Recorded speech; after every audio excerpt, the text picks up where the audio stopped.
Righto, here we are again in the shed. Just thought I'd, start with where I'm at. I have the bottom end of the engines together. That's been together for a little while now. And I now have two shiny reconditioned cylinder heads. So I now have to pull my finger out and start putting this motor back together. Now, because of the way the TVR motor works, you kind of got to establish top dead center, and nothing's marked on this wheel. So what I've seen other people do, and what I intend to do myself, is if we look at the timing cover here,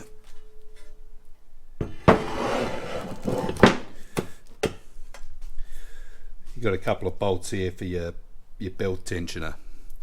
So what I'm thinking of doing is what other people have done, is make a sort of a bracket here with a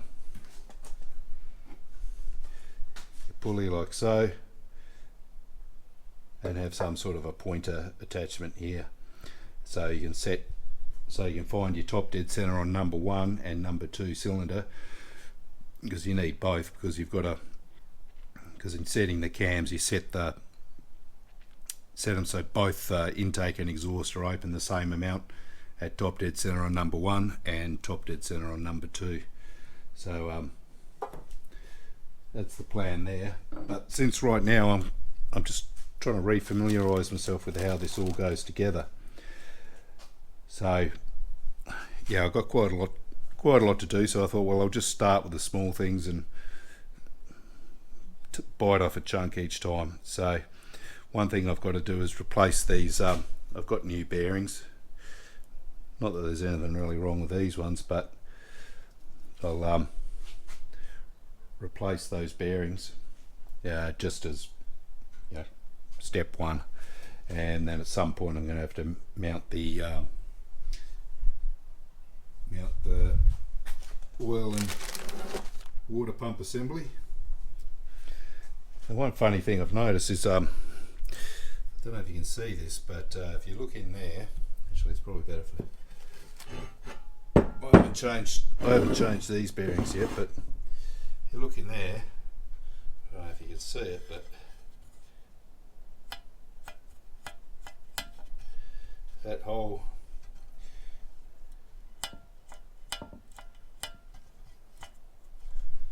it's like the needle rollers are shorter than the actual bearing. Although I did have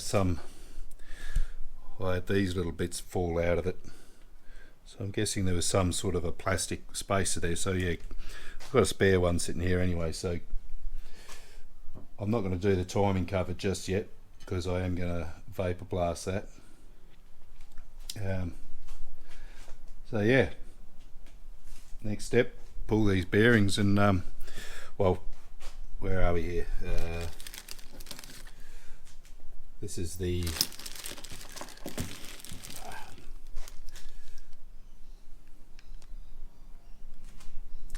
that shouldn't have gone in that. Oh no, that's right, that's the right bag. So basically I've got this part here, which is that's what that you pulley in the center with a gear, and then you've got your timing chain goes there. So I'll be able to use this as sort of a thing to push the new bearings back in, same size there and there. This one here, I'm going to have to use the, I don't know, is that going to work?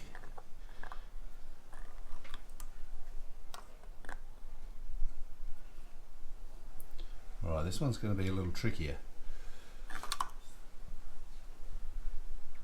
because you kind of need, when you push these back in, you need something to support the bearing. You can't just stop it all collapsing inside. So I did think I was going to use this, but there's no lip there to hold it. So alright, might be making something up on the lathe, but Alright, yeah, we'll see how we go. Alright, so if you haven't, I've never actually done this myself, but it looks pretty straightforward. This is how you pull like these needle bearings. You've got this, I've got a whole set of them there for all different sizes, but basically, yeah, you put this in there, tighten this up. A bit hard to do one-handed, and yeah, use your slide hammer piece here and pull it out. Alright, so I've got to share this moment with you. This is just going to slide right out, alright? Oh yeah. Woohoo. Told ya. Alright, so I'm putting the new bearings back in with my shaft from the gear there. It's actually gone halfway through just with a tap, so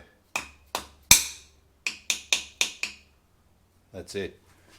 I thought that was going to be harder.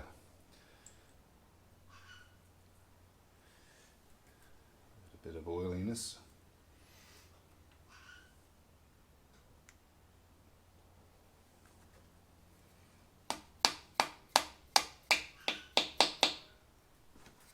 Done. Right, a little bit of a side mission here. I thought I'll point this out while I'm here. A bit dark there, you might struggle to see it, but blasted and painted both my exhausts. Now I've still got to wrap them, but I'll show you my I don't know if I showed you this before, but this invention here is basically what I've got on the end of my high pressure water blaster. It's just one of these there you go. Just one of these eBay attachments that it's got a little ceramic nozzle in there. Your hose goes on there and it basically just pulls the sand out from there. But it originally had a little plastic setup that you just dunked in a bucket, and of course that wasn't much chop. The bucket, obviously the shape of a bucket is you end up with a lot of unused sand, so I made this contraption. So at the bottom there's just a 90-degree plastic fitting going in there with a fitting screwed on the other side, and a length of steel tube that actually came, or a piece of steel tube I had lying around, and that's got a hole cut in it, and then the tube comes up and here's your breather. So basically you've got air, it draws air down through the centre, out through the hose, but you've got a little hole in that the bottom of that steel pipe that runs up the centre that just allows some sand to bleed in there, and it actually works. Once you get it dialed, you got to get the size of the hole right, but that's some of the end results there. Like if you look at that, it's pretty good. If you look, I don't know if you can see it, but right there, I showed it to my neighbour, and he'd been working on his E-type, and he's just picked it up and just put a big greasy fingerprint right there. So I'm going to have to clean that off, and because it's quite porous, the surface is quite rough, it just soaks up dirt, so I'm going to have to clear coat it, I think. And I'm going to do the timing cover like that, probably the sump as well. I wish I had made this set up earlier, then I would have used it on the whole oil and water pump assembly and even the block. But yeah, they call it vapor blasting, but it's basically just high pressure water blasting with sand grit in there as well. And I actually bought from Bunnings, which I think is I don't know what the British equivalent is, B and Q or BQs or something.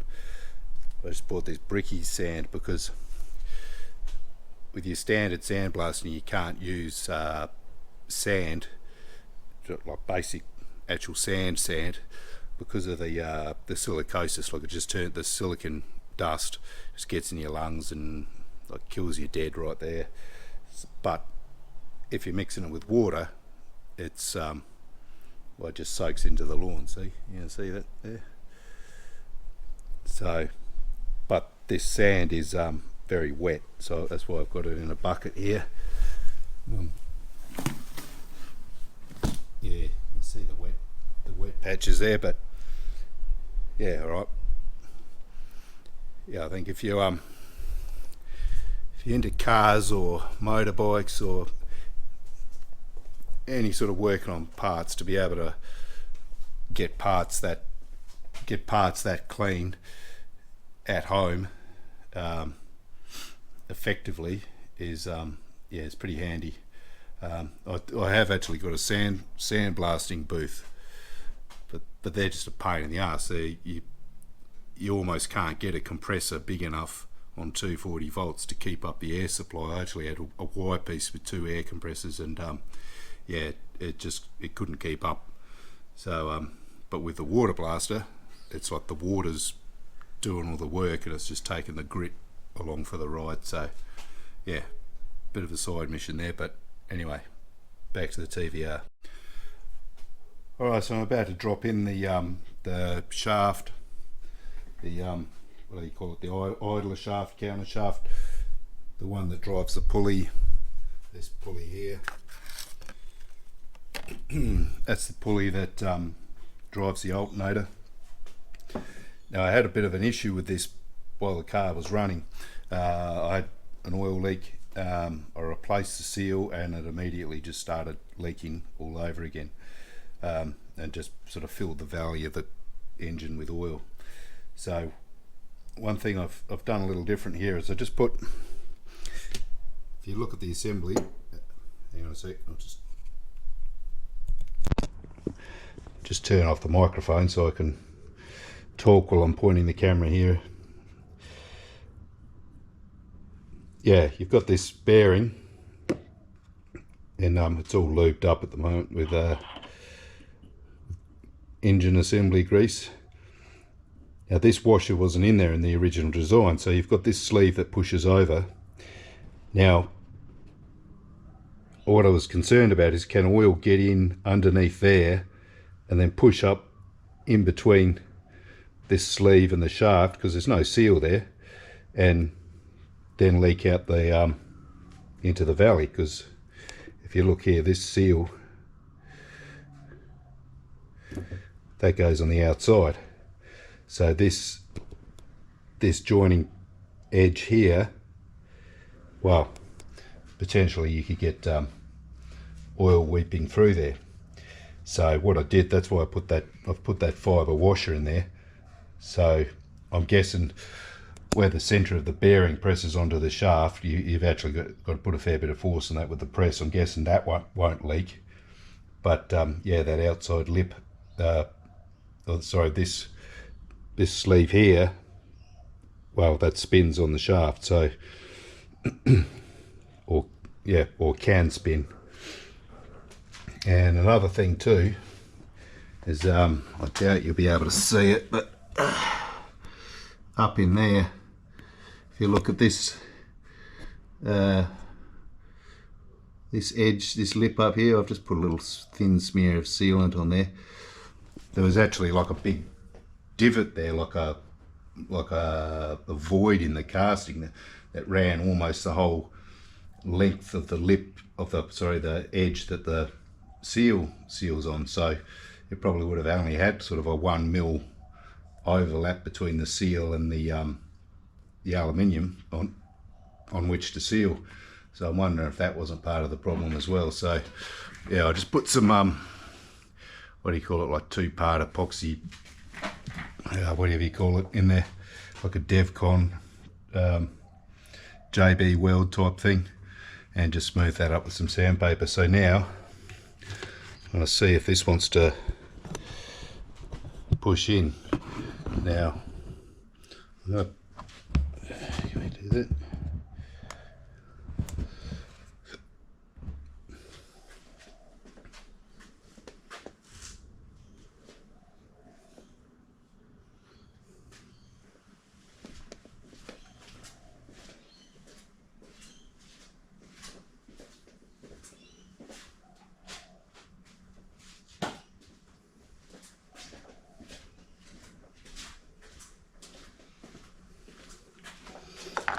Just give this bearing a bit of silicone spray on the outside, and trusty oily paintbrush for the inside of the bearing. Now,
alright, so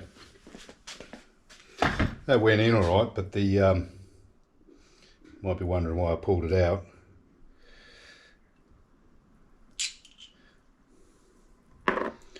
So this seal,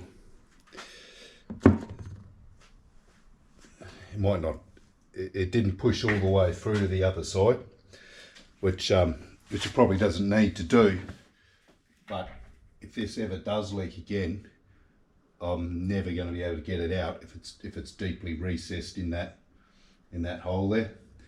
So I might just get a suitable size socket and push it through from the other side.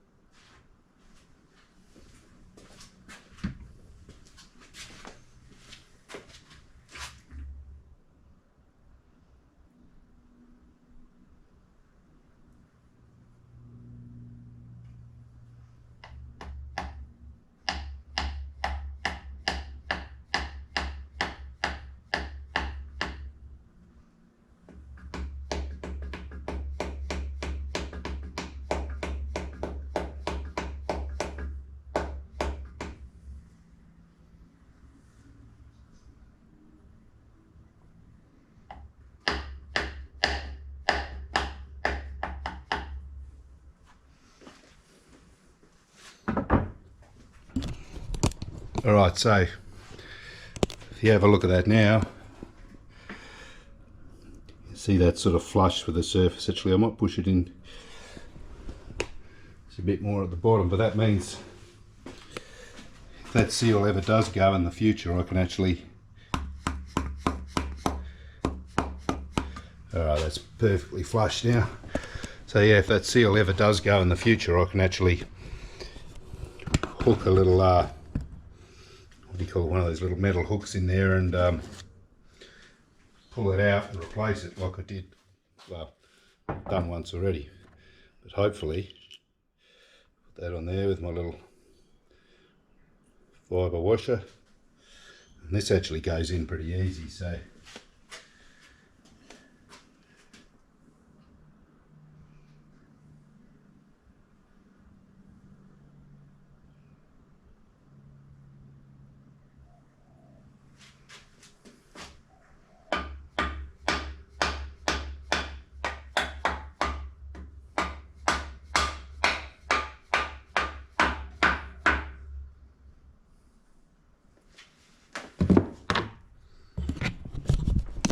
Right, so there you have it. Yeah, got my little sleeve, it's gone through.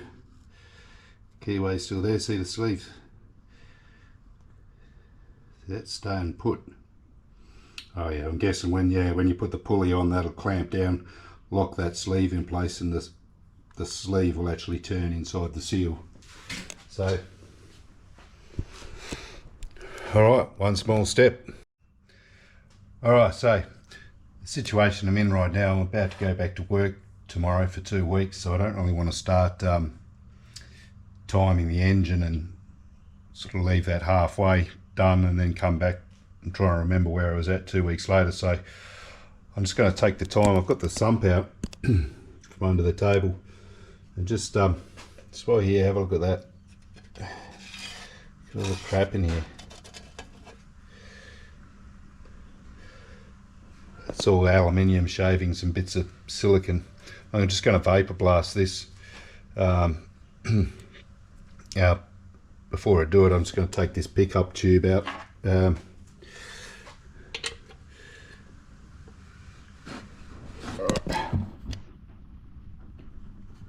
Alright, need 2 hands for that. Well, I'll be back in a... Alright, since I'm here, I figure I'll give you the before shot. That's what it looks like there. As you can see, it's quite grotty in there. Look at that. Yeah, pretty dirty. So, probably take that plug out at some point. I'll start with that side. Get the old blaster going. See how she looks. Alright, so here we are. Looks better. Yeah, it's certainly way better than it was, but yeah, the dirty oil stains are a lot harder to get out than just your normal grime and grit. But yeah, so that's done, all hosed out. Leave that there to dry, and then yeah, on to the next thing. Right, I'm back in the shed again. It's been a couple of weeks since I've got on the camera, so I'll give you a quick rundown of where I'm at. Now, maybe I'm doing it wrong, but one of the things I sort of was a bit nervous about doing the cam timing is you can't actually see top dead center on the front of the motor in the same way as you can with other motors. So what I've done, if you look here, I've put this little needle in. Yes, there is actually a bit of clearance there, and I cut out this piston stop with the plasma cutter. So yeah, cut that out, bolted that there. Because these pistons have got a crown on them, you can actually sort of rotate one way till it touches, mark it, rotate back the other way, touch it. And I've got the old dressmaker's tape out. You've all got one of these, right? And I just so happened that if you look here, that's one top dead center, and that's where the stop first hit, and that's where it hit the second time. Just so happened that the distance along this circumference was exactly 100 mil, so I just measured 50 mil in between, and there we have it. So now I'm going to get the Dremel out, and I have to sort of etch some sort of marking in there somehow. I haven't really thought about that, but yeah. So, oh, and by the way, this, you can't see it there, but underneath there, I actually like nick that with a grinder, and the bolt hole on there's a sleeve that goes over the end of the crank, and that was hard as nails, so I couldn't actually get a pin punch to mark it, so I just touched it with a grinder, just so when you put this back on, this will always end up in the same spot. So yeah, now get the Dremel out and make some marks. Righto, so if you have a look, I've marked my top dead centre for number 1 and 2. Now, just because of the time frame of, or the order and how this has got to go together, I'm going to take the pulley off. I was tempted to say harmonic balancer, but it's not. It's a pulley. Take the pulley off. Take the front cover off. Going to pull the bearings out of the front cover and just give them all a like a vapor blast, like the high pressure water with the grit, and get them all perfect. Let them dry overnight, and then give them a coat of clear coat, and ready for starting to put it all back together. Now, okay. Yeah, so now I'm about to throw the cylinder heads on. Now, if you read the manual with its detailed and clear pictures, you say number 8 cylinders got to be, number 1 and number 8 cylinders have got to be on the overlap, which is inlet and exhaust valves both open. So if you look here, that's number 8. It just so happens that I've got them back from the head shop with number 8 on the overlap. And cylinders 1 and 2, well, we're sort of in between top dead center on this one and top dead center on that one. Now I'm about to put this one on. You might see I've just put a tiny smear, real sort of paper thin smear of the non-hardening sealant, because I had issues with these bolts here all leaking before it came apart. Now if you look on the head gasket, you'll see the part that seals the cylinder is these steel rings in the center here. So I don't believe that's going to upset its clamping. And you've got these big studs in the middle here that do most of the work there. So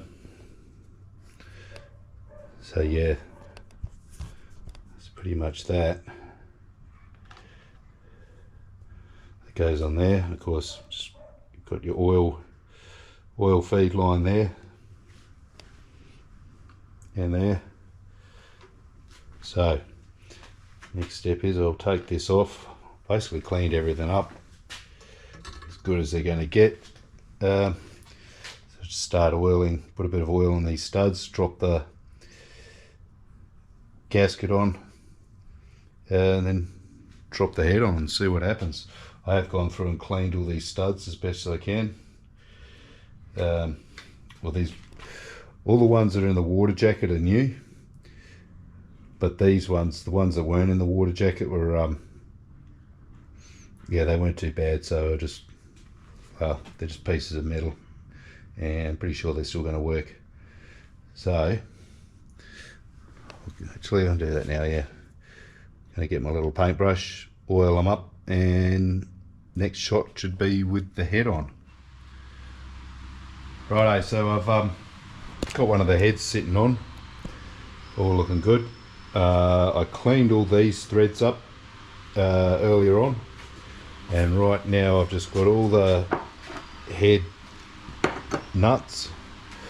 I put them in the, where is it, in this tumbler thing, just basically in there. I got a mixture of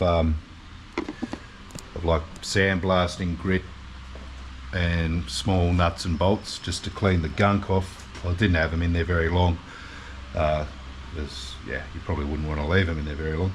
And then I just threw them in the ultrasonic cleaner for half an hour. So what I'm doing now is it's basically, well, 4 different types of nuts. But these ones, these little ones, and these ones, which are the same thread as that, but they go, I don't know if you can see it there, they go in there. And yeah, these are a lot of these have to be tightened with the what they call the crow's foot, which I'll show you when we get to it. But right now, yeah, I've basically just blown all these out with air. Just giving them a squirt of lubricant and just running them over the tap. Alright, so I had a bit of messing around. I got one head on with all the bolts in place. I actually to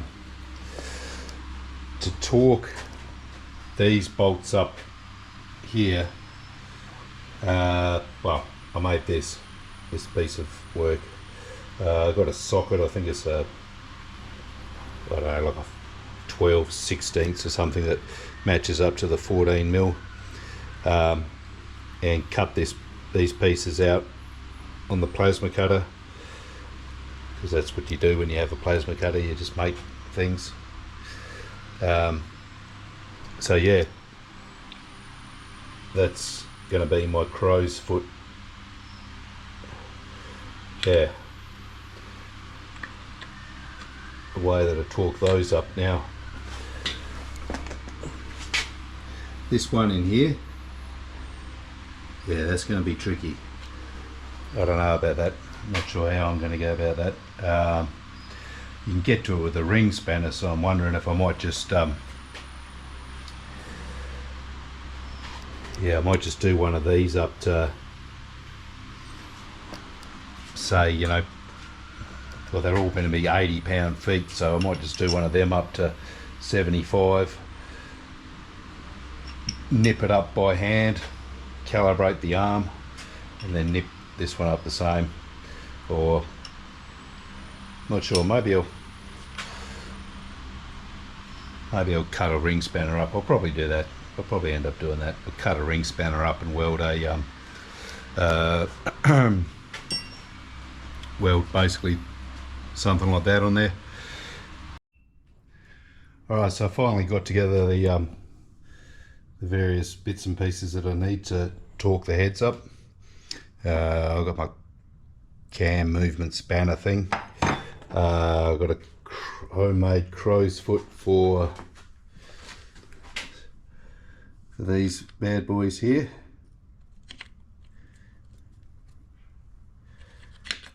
And I have my homemade crow's foot for these ones. And the off-the-shelf 13mm crow's foot for these.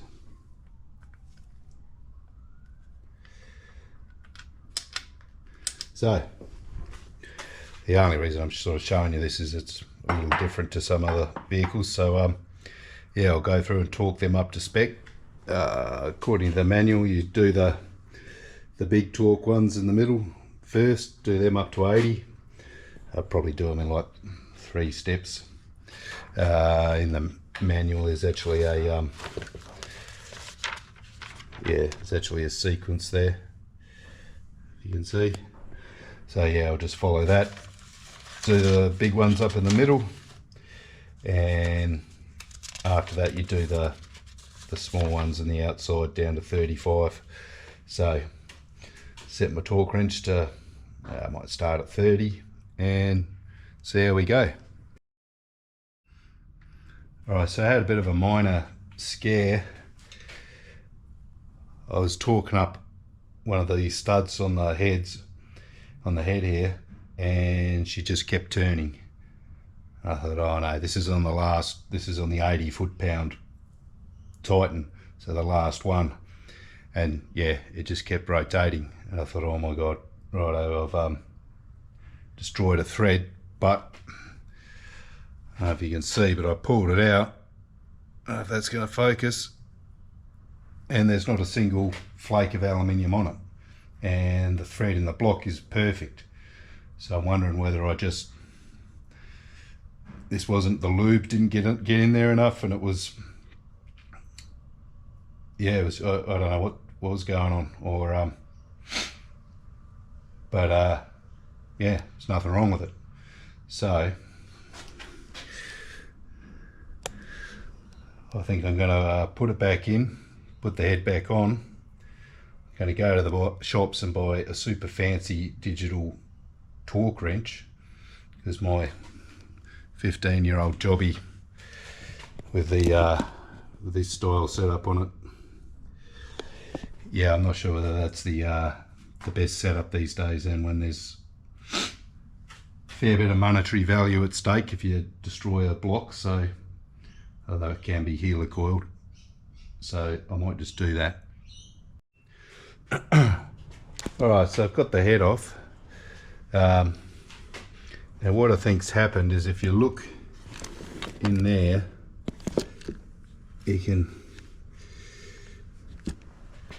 see there's a little bit of gunk, which I did scrape out most of it and clean it out, but it was actually quite strongly glued on there. I don't know if it's like old thread lock or something, but I think that's just hung the washer up. And this, like, if you look at this one, that washer, I'm actually struggling to get that one out, so I'm guessing where the washers go down in their little recess, there's a bit of a hang up there, and that's why it felt like, as it was tightening the bolt or the nut, that it felt like the thread was stripped, but it's actually just crushing down that little bit of gunk there. So I might just bite the bullet, take the head outside. I'll put a rag over the cam, and I'll just give it a quick high pressure water blast in those two holes, well, probably 3 of them, and just get them absolutely spotless.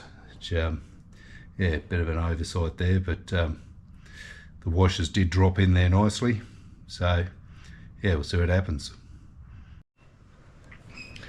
Righto, so yeah, I took all the had this head off, cleaned up, or basically cleaned up all the bolt holes, got them all perfect, put it back on, and it just torqued up perfect. No, didn't feel like anything was going to break. Just tightened up, held tight, didn't keep turning. Right, so I'm back again in the shed. Had a bit of time off. As you can see, I've made a little bit of progress. I've got all the timing chains and gears and so on all in place. One thing I didn't do though is I haven't put the new bearings into this timing case yet, so I was kind of wondering how can I press or push or tap this bearing in. If you look there, there's a needle roller bearing there that I've got to push in, so I've just sat this, put the timing cover on, put the bearing in there, and just basically push this spacer on, gave it a couple of taps with the rubber mallet and got it a little bit the way in, but I didn't think it was going to damage it, but I figured I can do it a bit easier, so I've got the heat going out, and just going to heat her up and see how that goes.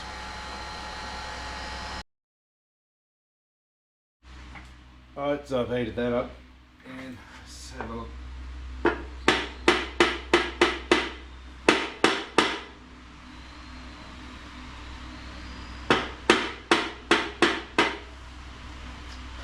Alright, maybe it needs a bit more.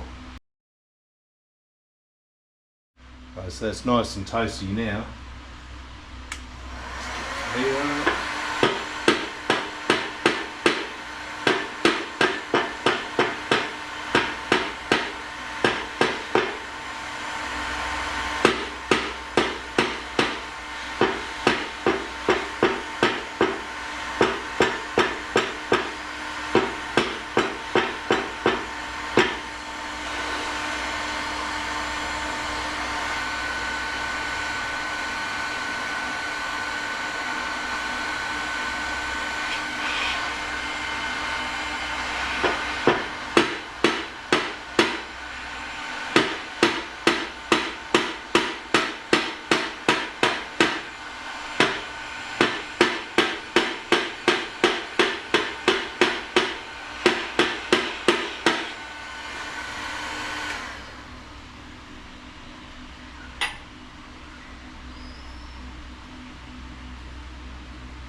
So came up with a better way of doing this.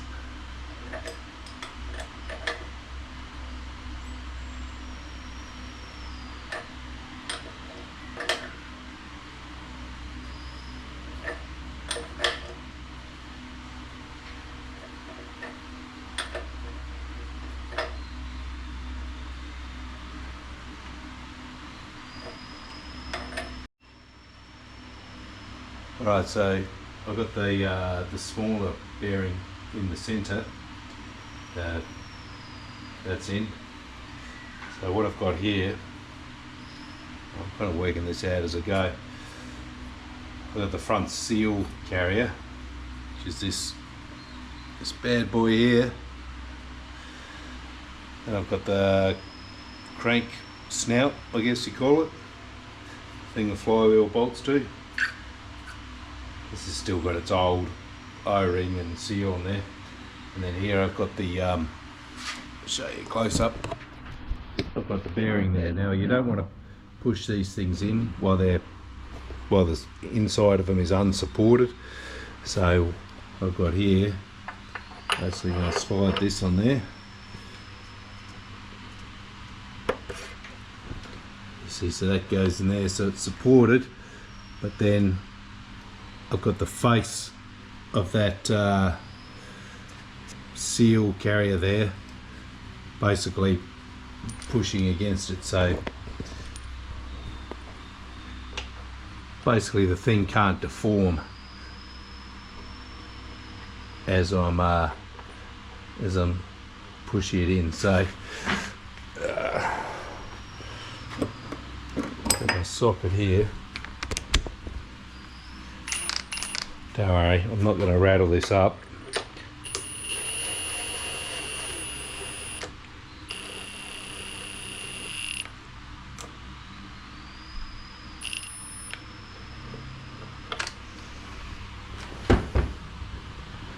Take that.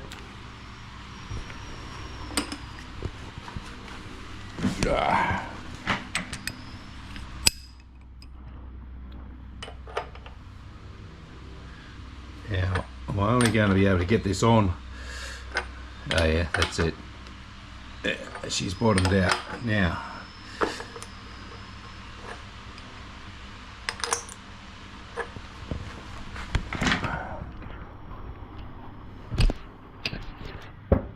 not sure why I'm showing you this. I should probably, my videos are always too long because I show things like this, but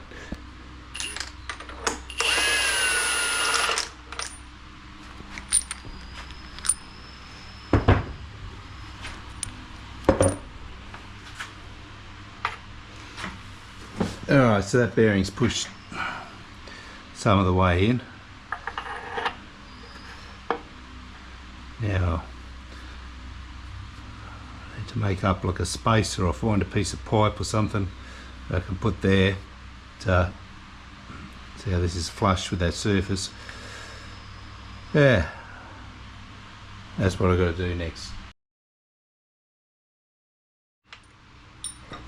But what do you know, I found just the thing.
Alright, so here's where I'm at. With the timing cover on, the timing chain's lined up. As you can see on my newfangled marker, I'm halfway between top dead centre on number 1. That's just double checking on my whiteboard, yeah. Number 1 and number 2. Now, I think I covered how I made this earlier on. I probably need to bend that pointer just a whisker out of the way there, but alright, so according to the manual, well, now rewind a bit. We've got number 1 and number 8 are both on the overlap. This is how the manual says you got to do it. That is, both the inlet and the exhaust are open just a little bit. You can see from the position of the lobes there, and yeah, it kind of corresponds to what's in the manual. Now, saying turn the crank anti-clockwise past number 2 being at top dead centre. So I've got my timing chain tensioner on. I don't have any bolts, I don't have my tool in there at the moment holding these in. Well, I haven't made the tool yet, so just going to see what happens. If it drops off, well, we'll see.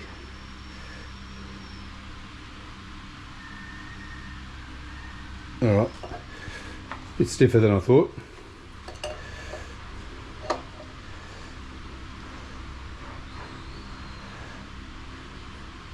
Yeah, plenty of tension in that timing chain, that's for sure.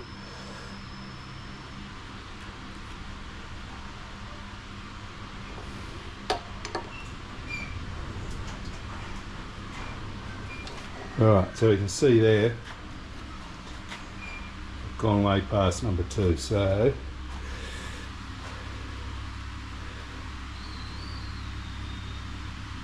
then turn clockwise until 2 and 8 are at top dead centre. Alright, that's just to make sure that the tension on the timing chain is on the tension side as it's rotating. Because remember, the motor rotates this way, but both the cams rotate that way, anti-clockwise. Crank clockwise, cams anti-clockwise. Alright, so if I sneak this through,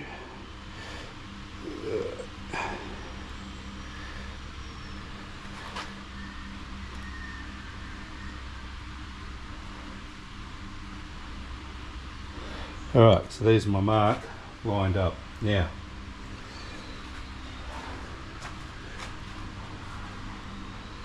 according to the manual, and this is where I actually made an inquiry on Facebook about this, but the manual says the inlet is supposed to be open 1.5mm more than the exhaust, but our milling has said no, don't do that, make them both the same. So that's, I believe, is retarding the cam somewhat, so maybe a little bit more top end.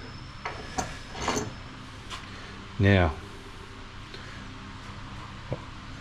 I actually probably should have made my tool before I did this, but let's have a look what I got. The nearest thing I got right at the moment, and I think I will just have to go and make a tool, is my little magnet, my little rectangular magnet there.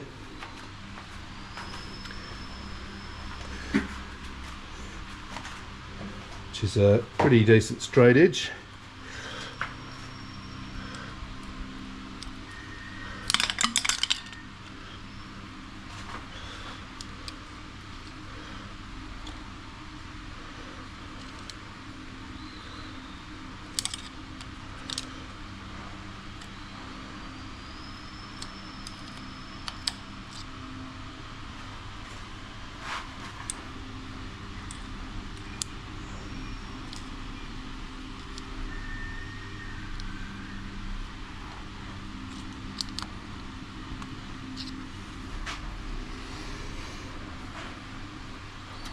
Alright, well, that's turned out to be a pretty poor tool. Alright, give me 5 minutes, I'll go and make an appropriate straight edge for this job. Alright, so I've made my little tool. Basically I just cut that out on the router. That's just an L-shaped piece, about 5mm alley, and yeah, to push this up against, it's I've kind of got the fluoro light behind me. It's really quite dark in there.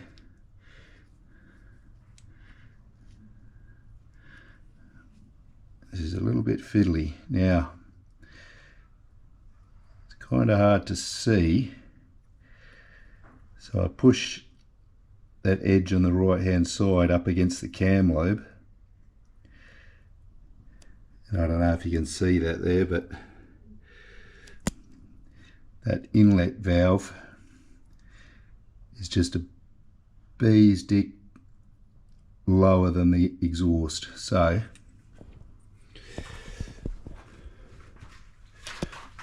I have to make some adjustments. Now, what I saw in the manual was old mate just with the rubber mallet. Now it's doing this.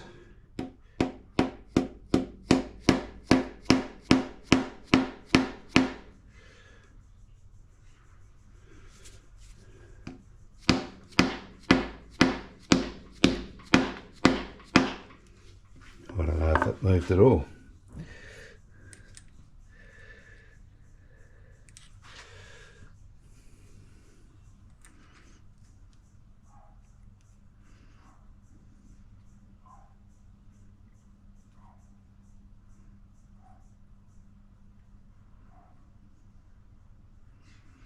No. Maybe I'm not hitting it hard enough.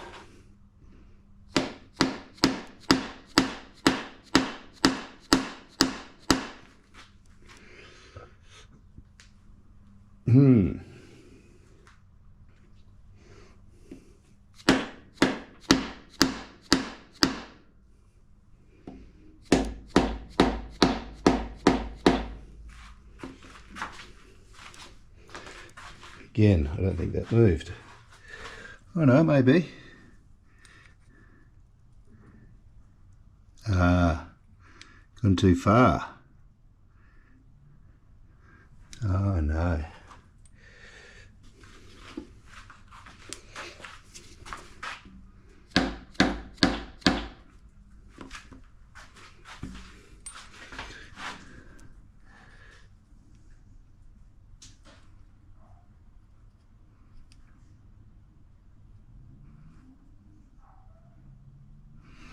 So now I've got the exhaust open a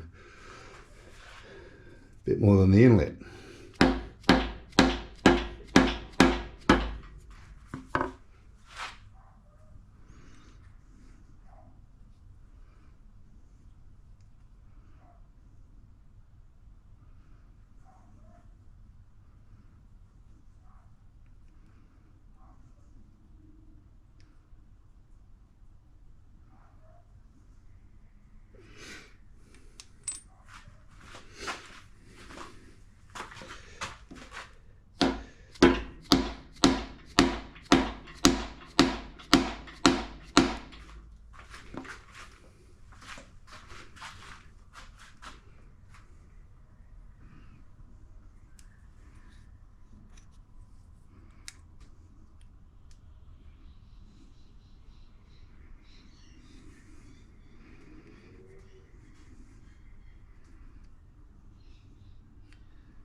Now that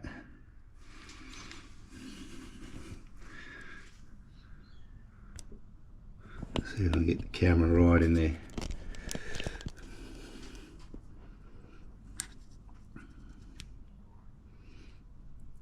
That is pretty much it.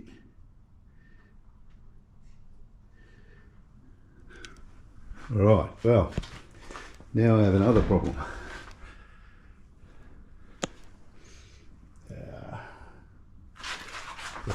Torch. Yeah. So basically the bolt holes aren't lined up. So I know the crank's in the position I want, the cam's in the position I want. So I'm going to have to just slide this cover off again and take the tension off the chain, of course, and somehow lift the chain up off that sprocket and rotate the sprocket such that it's the bolt holes lined up.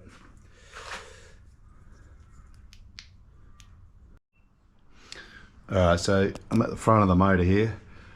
So as you can see, I've moved that so the bolt holes lined up. I've also put this in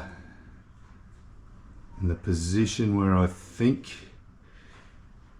I'm having second thoughts now, where I think this is going to line up once I rotate the motor.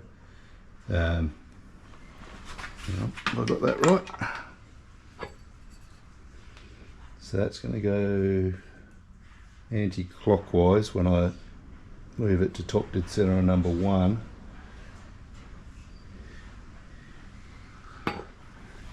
Which means, no, it's clockwise. That's going to go clockwise, which means that's going to go anti-clockwise, which means, yeah, there we go. Now I've got it. So I've got it so you can just see the holes there. So I'm not sure whether that's going to be perfect, but we'll see how we go. I'll put this timing cover back on and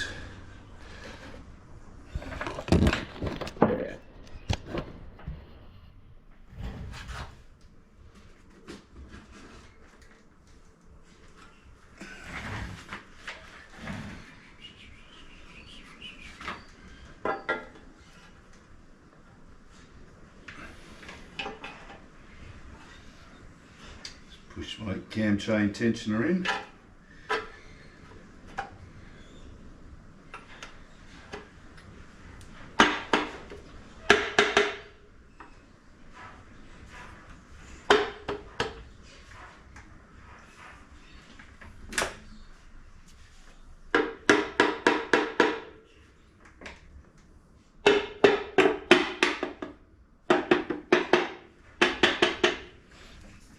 Alright,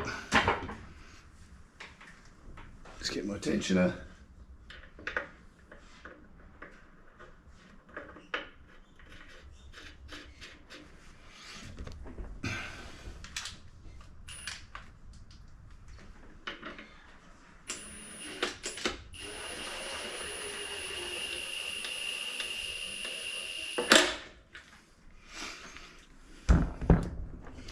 None of this, none of this has to be super tight.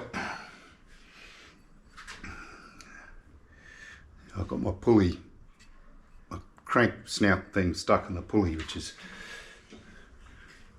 really annoying me.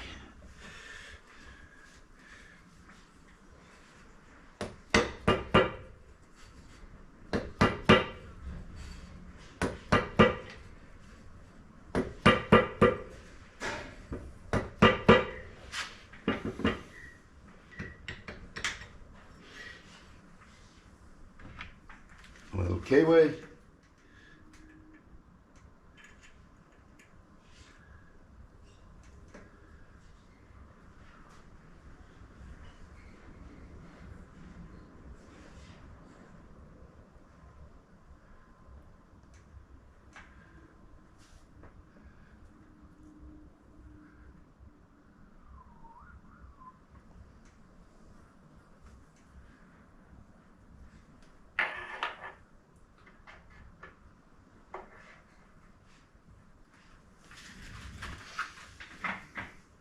Now my keyway, so the snout on the crank, as I said before, it's aligned to the keyway, and I've got a little mark here which I put with the grinder,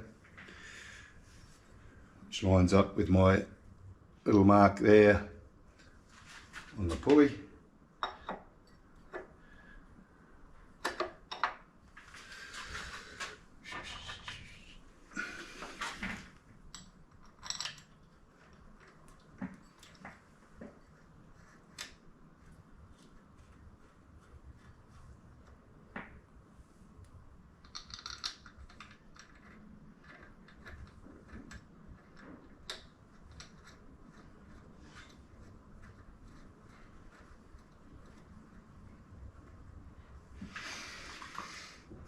big bolt.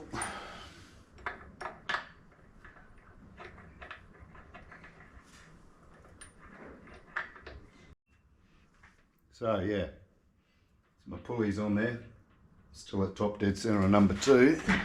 So let's just double check with a special tool that I'm still at even opening.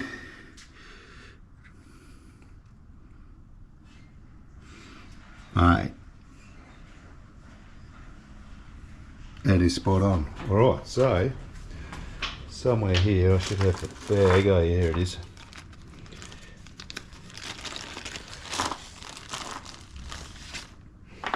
Have to lock down, well, at least a couple of these.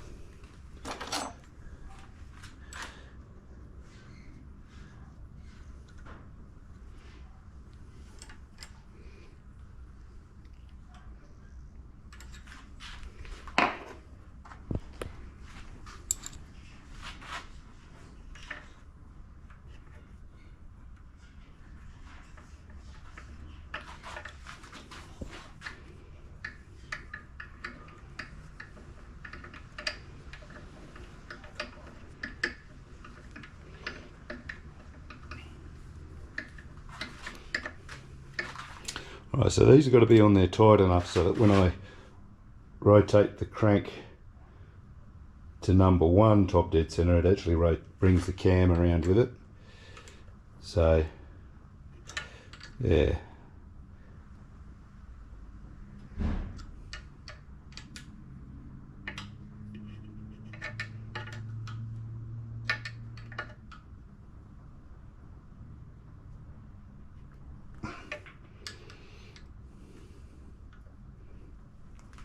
Actually, I'll have to pull them out later and Loctite them. Just pull a couple out at a time. Alright, now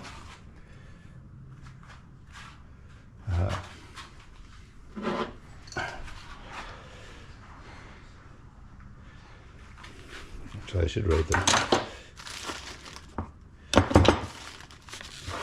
The infamous manual.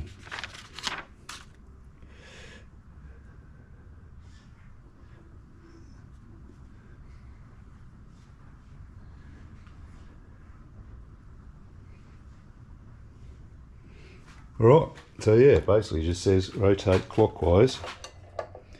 Now, the cam should move along with it.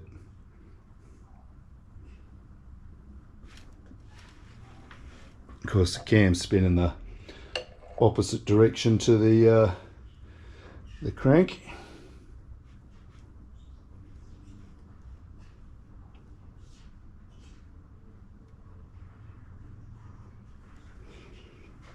There we have it. Number 1 at top dead center. Did I get my bolt holes right? Oh my god, no. Too far. Alright, no big deal. Let's have a look with our special tool. Now this is number 1 cylinder. So it's not the one at the back.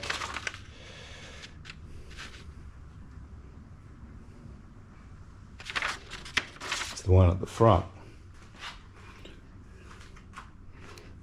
Oh, grab my torch.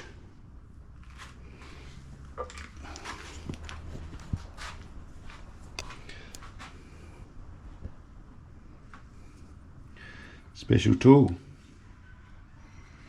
There you can see this one a bit better.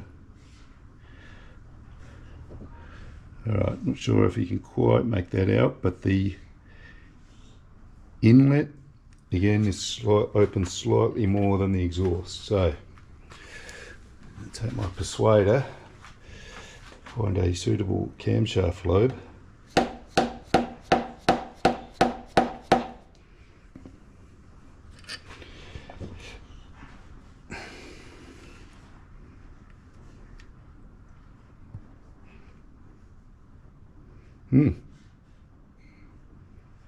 Oh, help if I went the right way. Thought it's gotten bigger. It has gotten bigger. It went the wrong way.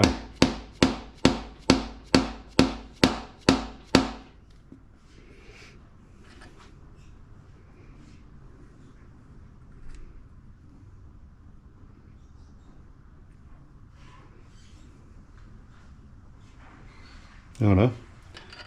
Idiot. I did go the right way. I just didn't move it.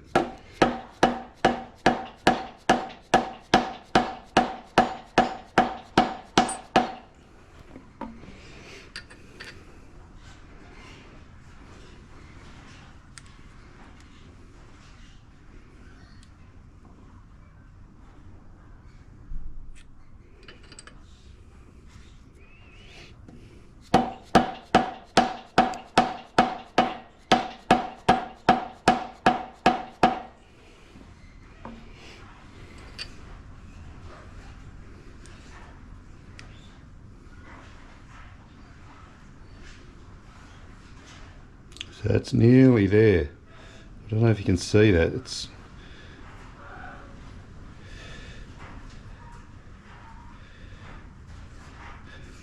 That's touching on the exhaust, but I've still got a bit of a gap to the inlet there. So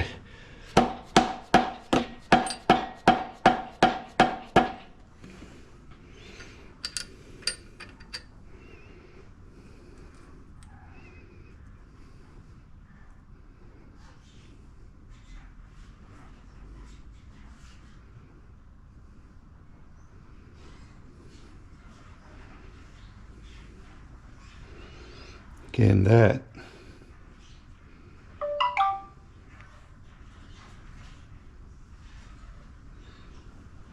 is pretty much it.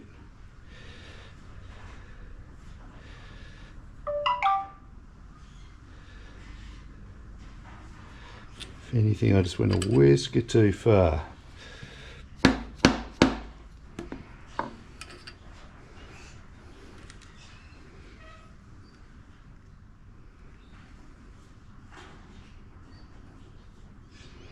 Right. I don't think you can get much closer than that.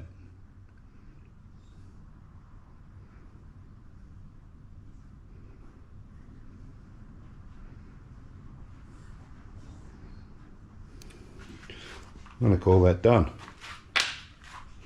Alright, now of course, look at those bolt holes. Wrong. Alright, so I've got to do the same thing again. Take the cover off, adjust that, yeah, and well, I'll show you anyway, but what I'll be doing at some point, once it's all bolted up, I'll put the tensioner in, put it all back as it is now, but with the bolts in there, and I'll just rotate it over a few, turn it over a few turns and go back to top dead center and number 2, top dead center and number 1, just make sure everything's exactly where I left it, and then probably going to pull the cover off again and start putting the sump on. It seems to be where the manual says. So and obviously if you look at the sump here, this is the front edge of the sump with these rusty studs sticking out that I've got to clean up. But obviously the sump's not going to go on with the front cover on, so yeah, she'll be coming off again.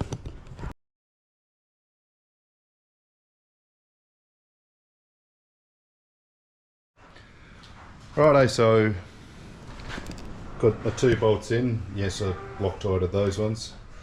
So I'm gonna basically just spin this thing over and actually before I do that, I haven't actually put any oil on this yet. Give it a bit of oil. It should spread itself around.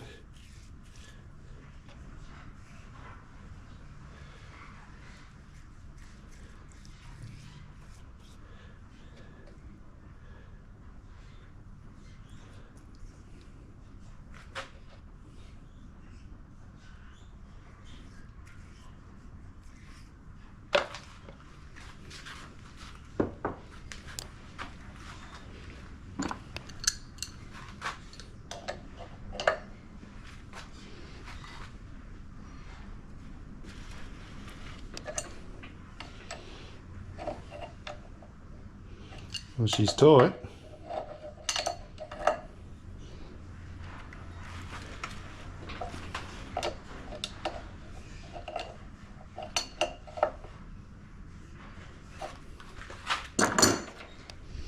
Just tighten these in so they're not in the way.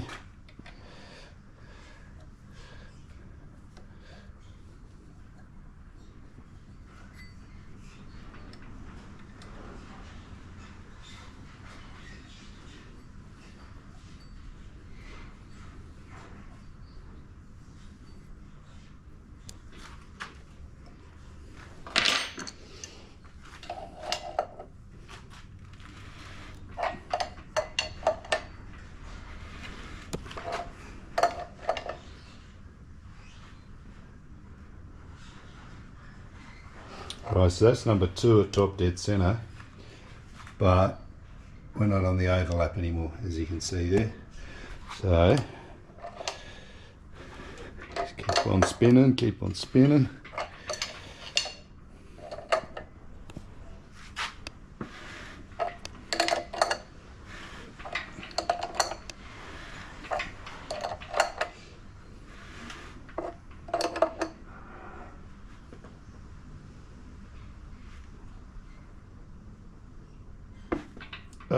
Too far.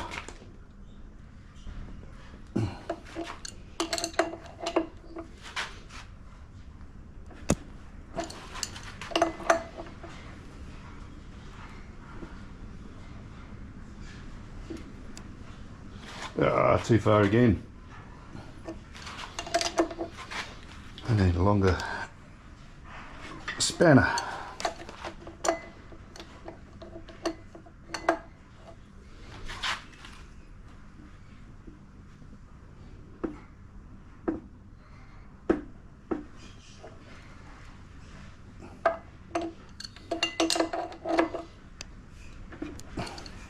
It's the worst YouTube content ever.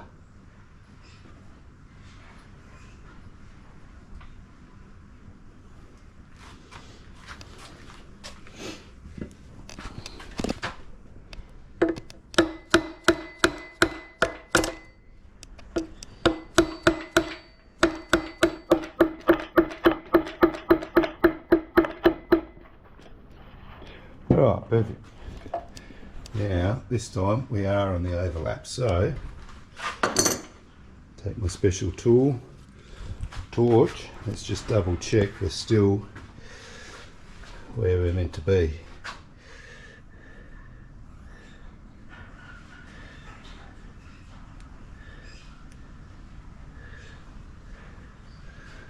Oh, there's a bit of a gap there.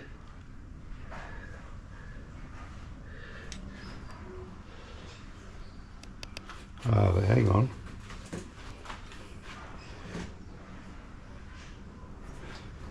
You gotta go one more. I'm not sure if that should be. So basically, yeah, this one's on the overlap.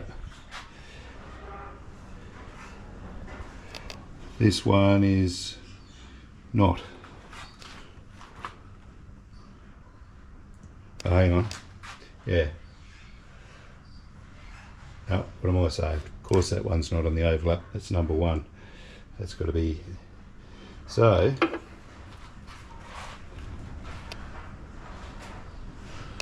look at our little cam sprocket there. I've actually got room to move now.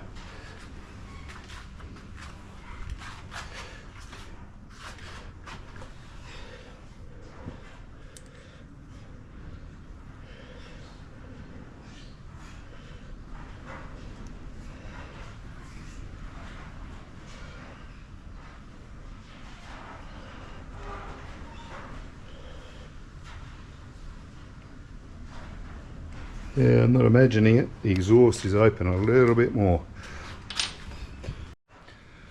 Righto, so got my 2 bolts in. Yes, I Loctited those ones. So I'm gonna basically just spin this thing over and actually before I do that, I haven't actually put any oil on this yet. Give it a bit of oil. It should spread itself around.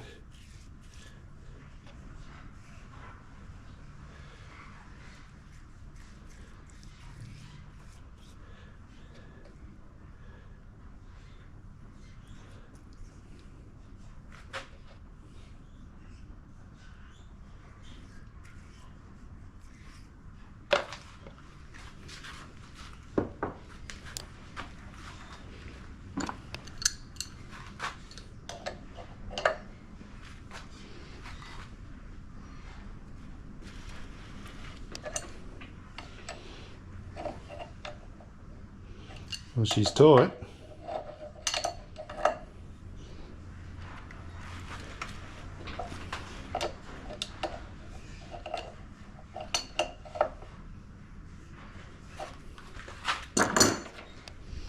Just tighten these in so they're not in the way.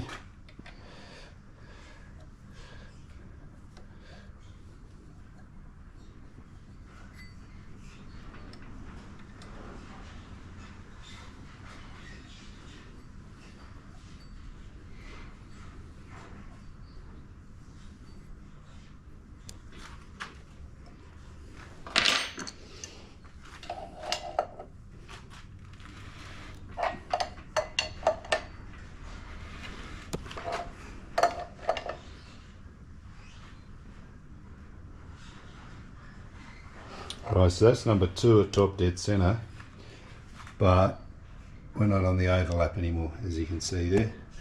So just keep on spinning, keep on spinning.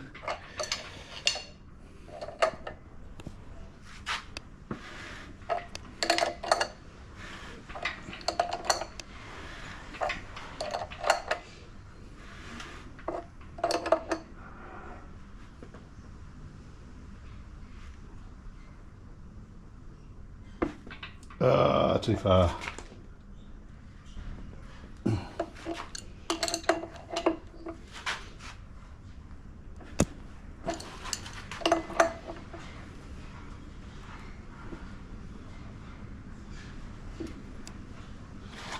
Too far again. I need a longer spanner.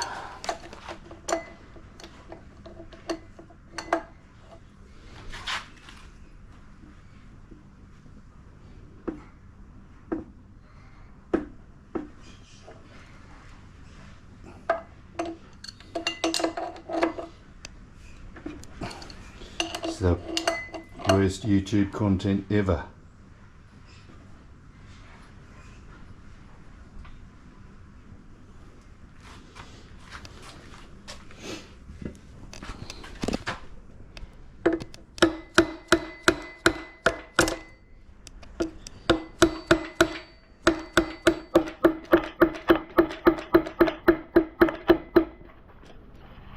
Right, perfect.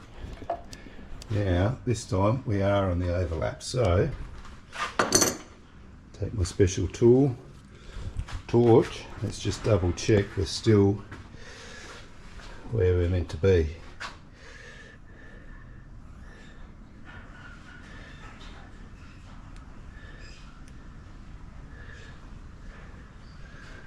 Oh, there's a bit of a gap there.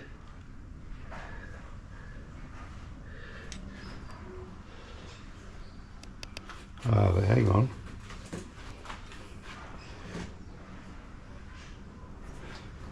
You got to go one more. I'm not sure if that should be. So basically, yeah, this one's on the overlap. This one is not.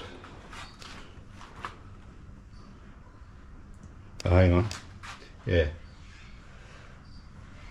No, what am I saying? Of course that one's not on the overlap. That's number 1. That's got to be. So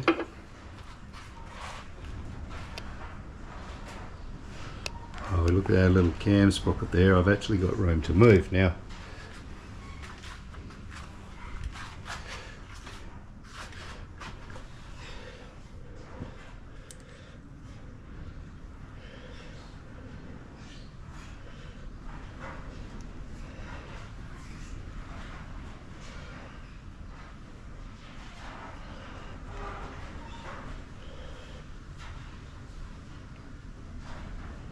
Yeah, I'm not imagining it. The exhaust is open a little bit more.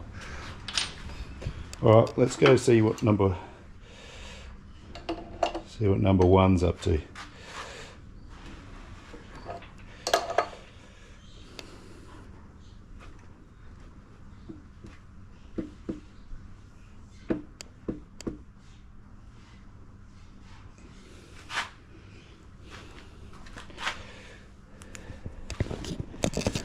Yes.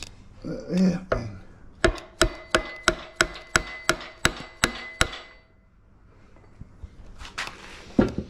See that a tap?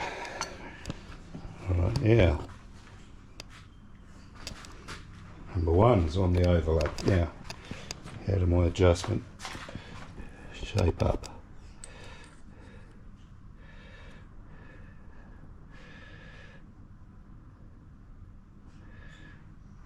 Oh, it's a bit out as well. How can this be?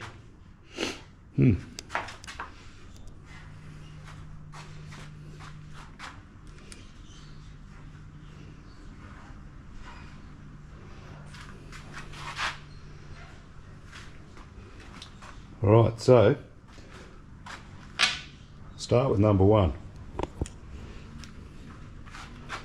Basically what I'll do is I'll back those off a touch, make my final adjustment, and rotate, get back to top dead center on number two on the overlap of the number 8 cylinder, and just make my fine adjustment there. So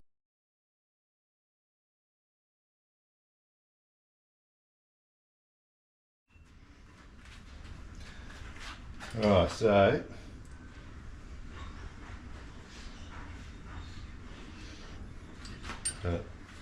rotate that way. Just pick this lobe here.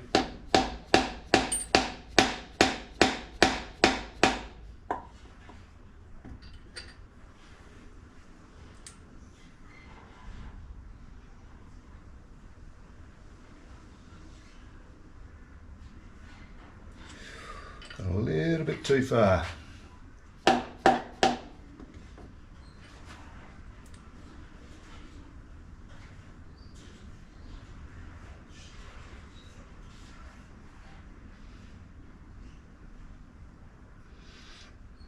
Ooh, that's close.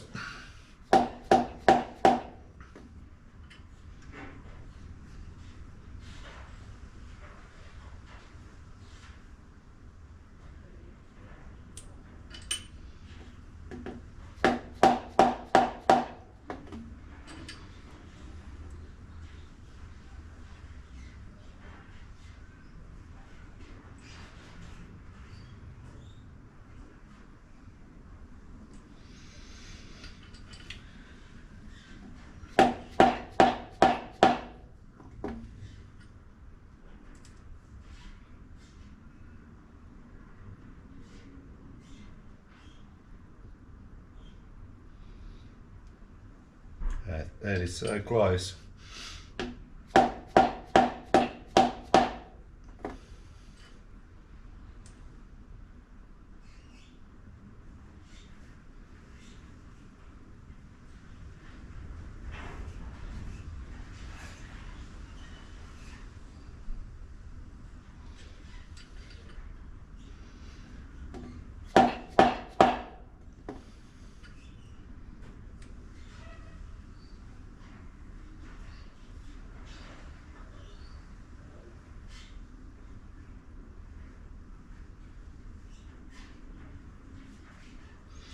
No, that's good enough. It's got to be like 1/10 of a millimetre, if that.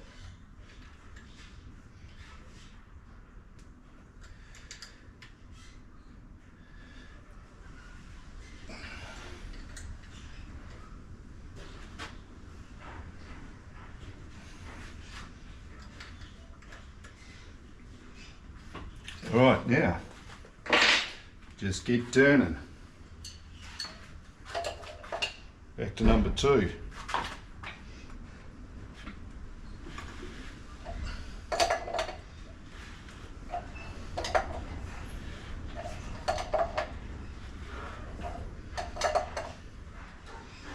So that's 2 at top dead centre, but not on the overlap. Back past top dead centre and 1.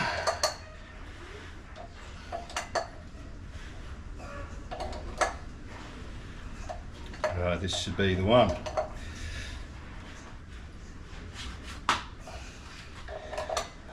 Please let me just get it first go, don't overshoot. Oh, perfect. Alright, so number 8 is on the overlap. Special tool.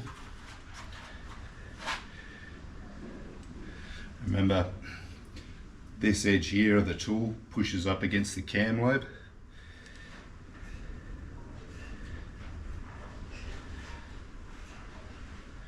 Alright, so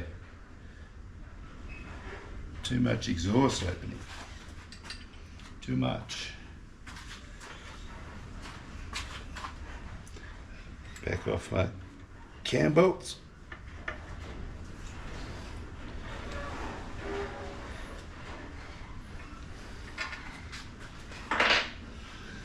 Start tippy tapping.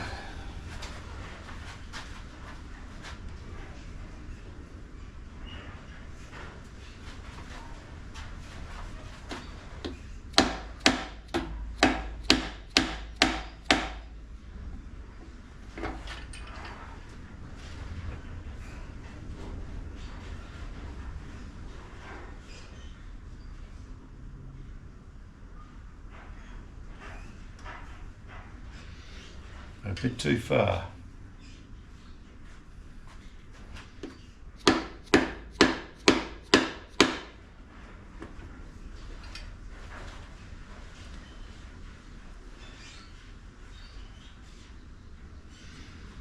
Too far again. This one's moving fairly easy.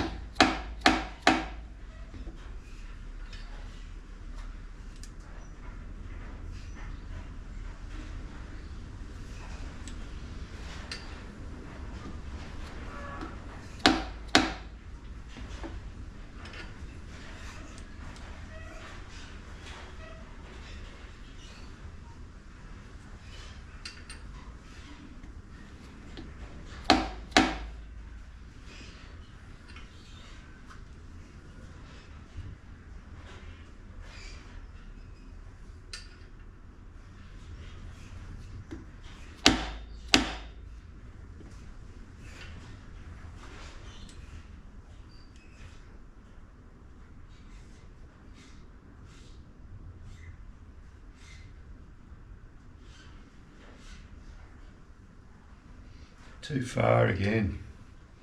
Touchy. Bit touchy.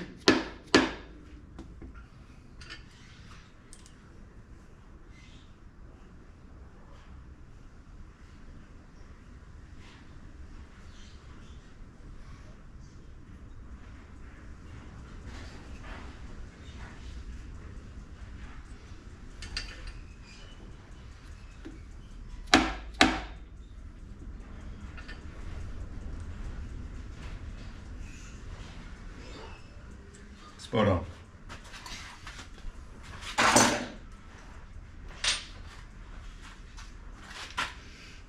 Alright, so do these back up.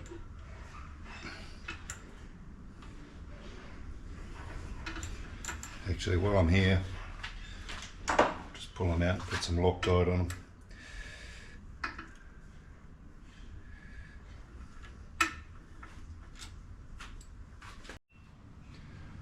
Alright, so I'm done with the cam timing. I seem to have ended up, let's push that out of the way. I seem to have ended up with the exhaust valves open on both sides by just a fraction, just a wafer more than the inlet. I just put a thing up on the Facebook, the Our Milling Facebook page earlier, asking, you know, can you actually sort of asking, you know, can you retard the cam a bit? I forget exactly what I asked. I was asking about cam timing, but he basically said, yeah, you can set it up so that the valves are open an equal amount and then rotate the cam slightly such that it pushes the exhaust valve open. So rotate, I think he said 5 degrees. So I don't think I'm quite at 5 degrees, but and I'm not even sure how I would measure 5 degrees, but both the exhaust valves are open maybe 1/2 mil more than the inlet, so I might just leave it at that for now. I mean, it's not like this thing's going to be going back in the car today, so if I change my mind I can adjust it. But right now, let's turn that light back around. I've got to get the sump ready, so basically I cleaned all this out because this had quite a collection of metal pieces. I'm not sure if I told you, but one of the cam chain guide bolts had actually come loose, and I found that in the pan, and it looks like it actually went, I should have shown you before, but it actually looks like it got caught up in this gear here and went through there. But they've got kind of a top hat washer type thing. That top hat washer gone, so I don't know whether that came out and drained out in an oil change, or being aluminium, it was shredded, because there was a bit of a collection in here of silicon and fine metal. So I'm guessing, well, it came from the inside of the timing chain cover here, and maybe that was some of what was left of the little top hat washer type thing.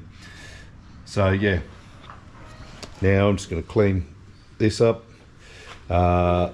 put this back in. This is a bit, I actually read the manual, I was trying to push it into the O-ring on there, and I couldn't work out why it wouldn't go on, but you've got to push it all the way through, put the O-ring on, and then pull it back.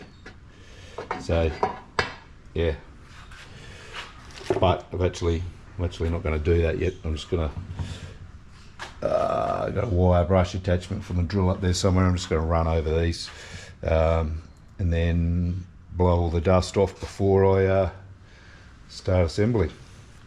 Yeah, so hopefully by the end of the day I'll have this on.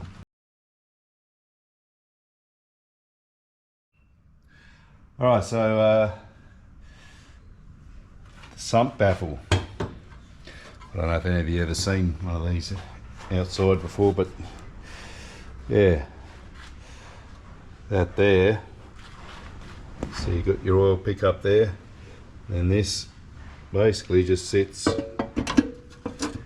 like so. That's it. Just thought I'd show you that while I was here. And then got this, I believe that's the, I'll put this in the what is it, the parts washer. It came out black for some reason, so that bad boy goes there. Yeah,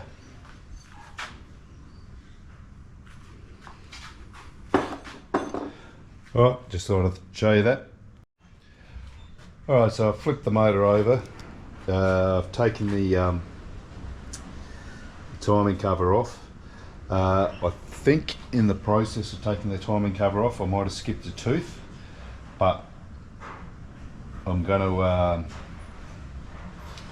I think I've got enough.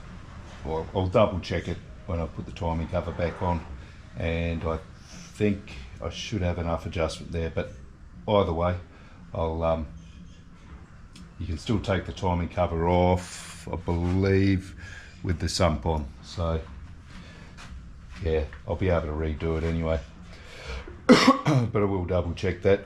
Now, I've done a bit of a dummy fit putting the sump on there, and this here, I didn't actually remove this. I don't know if it's taken a hit or something, but it doesn't quite line up, so I'm going to take this out. In fact, I might just be able to, it should just be an O-ring there. Oh yeah, here we go.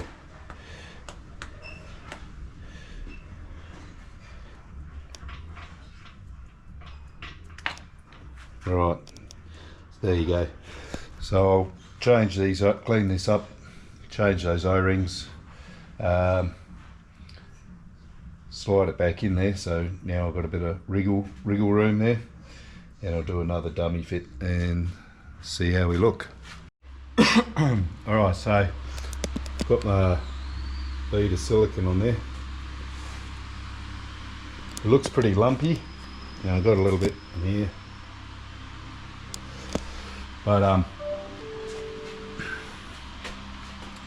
there's a decent amount on there. But what I'm going to do is this is what I normally do. I'll leave it for probably half hour, 40 minutes, let it start to thicken up and sort of not set but half set, so that when I do bolt it on, I'll sit it on there. I'll nip everything up finger tight and just let it sit another 40 minutes, and then probably come back after dinner and tighten it all up. Yeah, I don't want to be that guy who squeezes half a kilo of silicone into his sump before he's even started the motor, so no, that's not going to happen. So yeah, that's where we're at. Alright, so I got the sump on, as you can see there. Now I know that in the process of taking the timing cover off to put the sump on, I was pretty sure the cam has skipped a tooth or two, and just after checking just then, yeah, it has. So basically got number 8 there back on the overlap, and number 1, if you can see, the exhaust is nearly fully open. So I'm going to take these bolts out.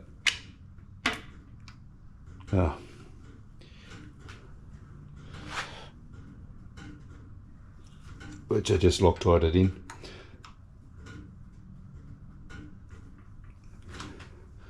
Basically take them out and get it back in the ballpark.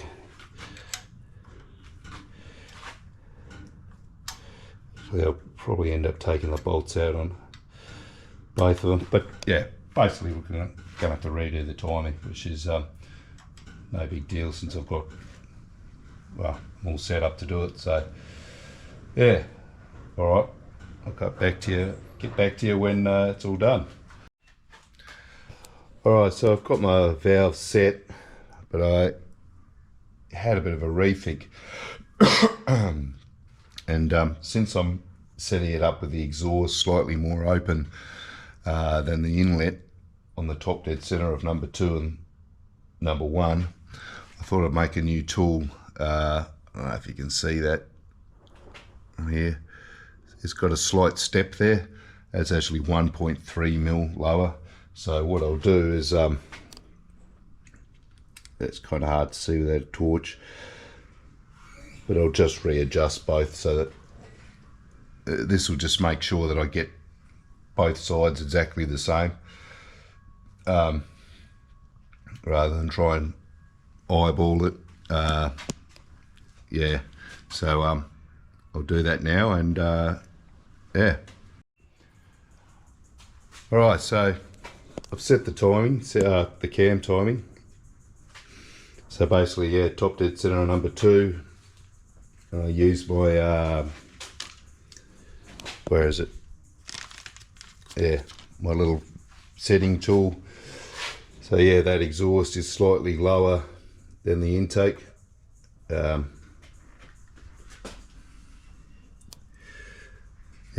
it's kind of hard to see without the torch, but yeah. Anyway, that's how that goes. Now that's done, but I've got another complication. At some point in the future, I'd like to be able to run this as a sequential injection, but in order to do that, you need a sensor on the cams. So basically, just a one lump sensor so the computer can keep track of not just top dead center, but whether you're on top dead center of the compression stroke or the exhaust stroke or so on, so you can fire the injectors and the sparks sequentially. Now this is, I probably won't run the motor in like this, I'll probably run it in just with the standard setup. But while I've got it all apart, this is the sensor here. I've basically need to come up with something for this to read. Now there's a few different options. I can sort of make an aluminium doohickey coming out here with a so on, but I was actually wondering whether I can get a longer bolt, machine up a spacer, and have the bolt sort of protrude out to here and have that sensor like so. Now obviously this means drilling holes, so I kind of got to get it right the first time. So that'll be a hole somewhere there, and of course none of this is perfectly flat. It's either that or something in the center here, but again that's a bit trickier. Or in theory you could do it off a cam lobe, but if you put the sensor there, well, your air intakes all come across there, so there's no room. So yeah, gonna have to put my thinking cap on and come up with something. I'll let you know how I go. Righto, so I think I'm just about done with this video, but I have here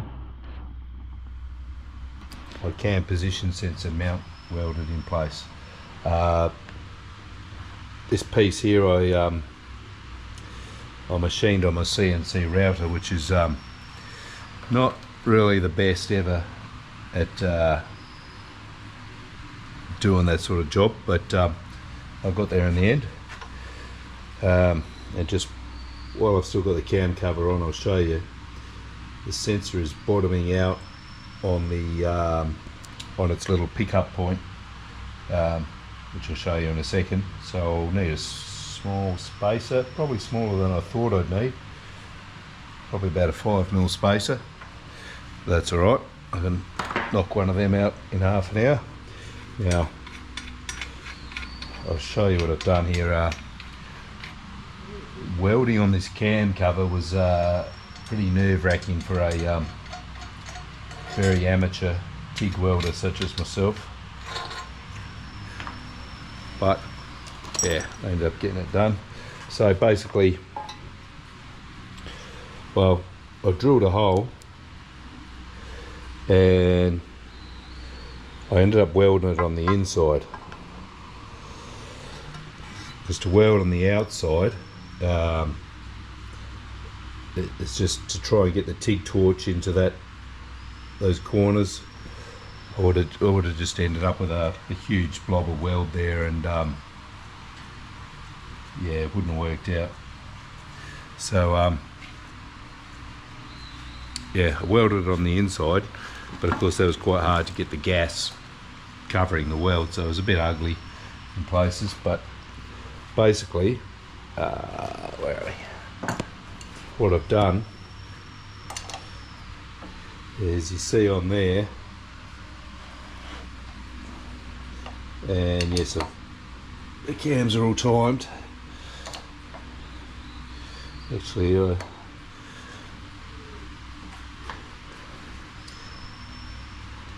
see under that cam bolt there, I've machined a, well, you can't really, it's a bit hard to see, but yeah, I machined a spacer there because I didn't want to run with the old stack of washers, and just lifted that bolt out by maybe 6mm. Now, if I sit that on there,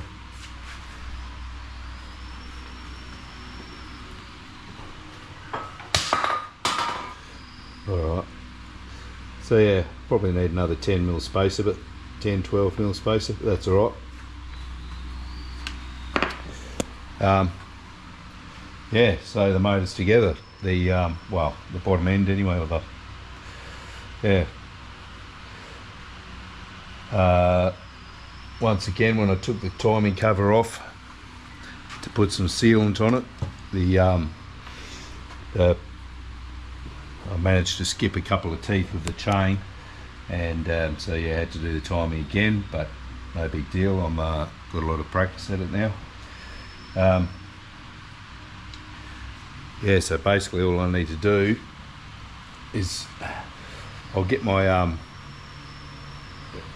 some people call it vapor blasting, but it's basically just high pressure water blaster with that sucks sand in while you're doing it. I'll get that and clean that end. Well, basically I'll probably redo this whole cam cover. Yeah, it's got a few dings and scratches on it from being clamped in position while I was welding it, and I put a bit too much filler. I don't know if you can see it. Put a bit too much filler in there, and just need to file that down. But yeah, that's it. That's the bottom end is together. I refitted the pulley, and there's a little spacer that sits on the front of the crank. I went out today and bought some O-rings for them. Yeah, that's yeah, just got to put a few more bolts in, tighten them all up. I've used the non-hardening sealant again. Yeah, that's about it for this video. Hope you enjoyed it, and I'll see you next time.